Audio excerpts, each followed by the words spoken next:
வணக்கம். இப்போ இந்த வீடியோ ப்ரெசன்டேஷனில் நம்ம MCX க்ரூட் ஆயில் மற்றும் நேச்சுரல் கேஸ் மார்க்கெட்டில் எப்படி ட்ரேட் பண்ணலாம் அப்படின்றத பற்றி பார்க்கலாம். அதுக்கு முன்னாடி கடந்த 2 நாட்களில் மார்க்கெட்டில் என்ன நடந்துட்டு இருந்தது, நம்ம என்ன எதிர்பார்த்தோன்றதை பார்ப்போம். நீங்கள் பார்த்துட்ருக்கிறது க்ரூட் ஆயிலோட 7 நிமிஷ கேண்டில்ஸ்டிக் சார்ட்டை.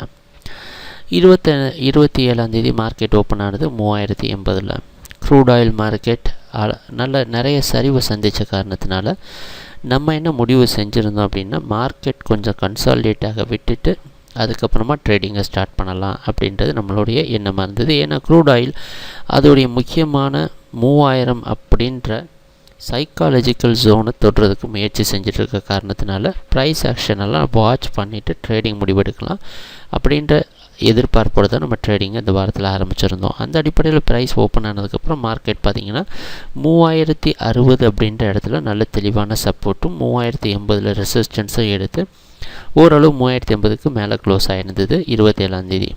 நேற்று மார்க்கெட் ஓப்பனிங்கே அதுக்கு கீழே இருந்த காரணத்தினால தொடர்ந்து மார்க்கெட் செல்லிங்கை கண்டினியூ பண்ணி அதோடைய முக்கியமான ஜோனான 3000 அப்படின்றது பக்கமாக வந்திருக்கு. எப்போவுமே சப்போர்ட் ரெசிஸ்டன்ஸ் அப்படின்றது ஒரு குறிப்பிட்ட கோடு கிடையாது, அது ஒரு ஜோன். அதனால் 3000 தொடுறதுக்கு முன்னாடி நிறைய பை ஆர்டர் போட்டு ப்ராஃபிட் புக்கிங் காரணமாக மார்க்கெட்டோட ப்ரெஷர் பார்த்திங்கன்னா தெரிஞ்சிருக்கும், சடன்னு மேலே ஏற முயற்சி செஞ்சுருக்கு.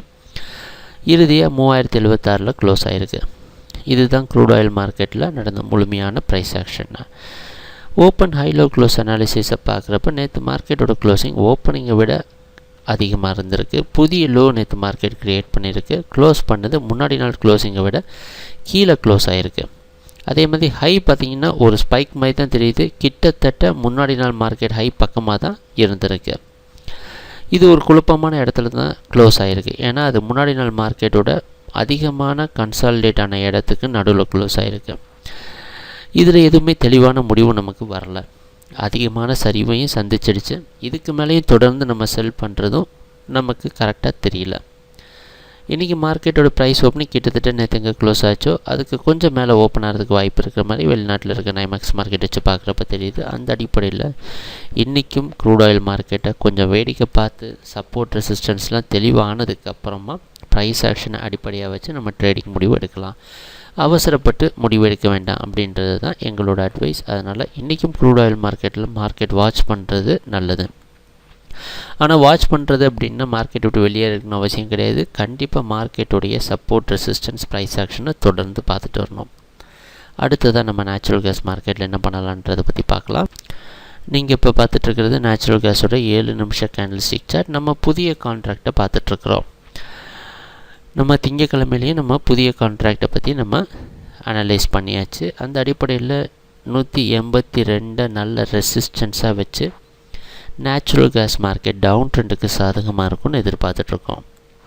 27ஆம் ப்ரைஸ் ஓப்பனிங் ரொம்ப கம்மியாக இருந்திருந்தாலும் அதில் இருந்து 178 அப்படின்ற இடத்த சப்போர்ட்டாக வச்சு மார்க்கெட் 82 வரைக்கும் போய் 82 மறுபடியும் ரெசிஸ்டன்ஸ் எடுத்து 181 பக்கமாக க்ளோஸ் ஆகிருக்கு.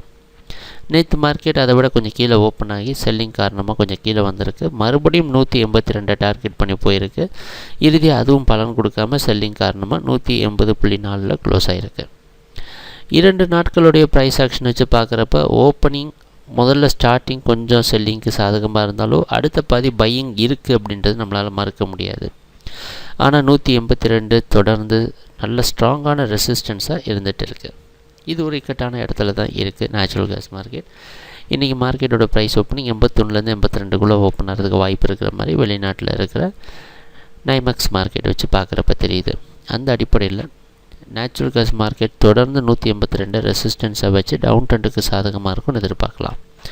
ஆனால் ஒரே ஒரு மாற்றம் மட்டும் என்னென்னா 183க்கு மேலே ப்ரைஸ் போகிற சமயத்தில் நீங்கள் பையிங் ரிவர்ஸ் பண்ணலாம், பொசிஷனை பையிங்க்கு மாற்றலாம். என்ன கண்டிஷன்னா 178க்கு கீழே ஸ்டாப் லாஸ் வச்சு ட்ரை பண்ணி பார்க்கலாம். ஏன்னா மார்க்கெட்டில் ஓரளவு பையிங்கை நம்ம பார்த்துட்ருக்கிற காரணத்தினால மார்க்கெட் கீழே வர்றதுக்கு கொஞ்சம் திணறுது நேச்சுரல் கேஸ் மார்க்கெட்டாக. அதனால் 182 183 மேலே போகிற சமயத்தில் நீங்கள் அந்த மாதிரி பண்ணலாம். ஆனால் தொடர்ந்து முதல்ல செல்லிங் ட்ரெண்டு டவுன் ட்ரெண்டில் இருக்கனால முதல்ல செல்லிங்க்கு சாதகமாக இருந்துட்டு அதுக்கப்புறமா பையிங்கை ரிவர்ஸ் பண்ணுறது நல்லது.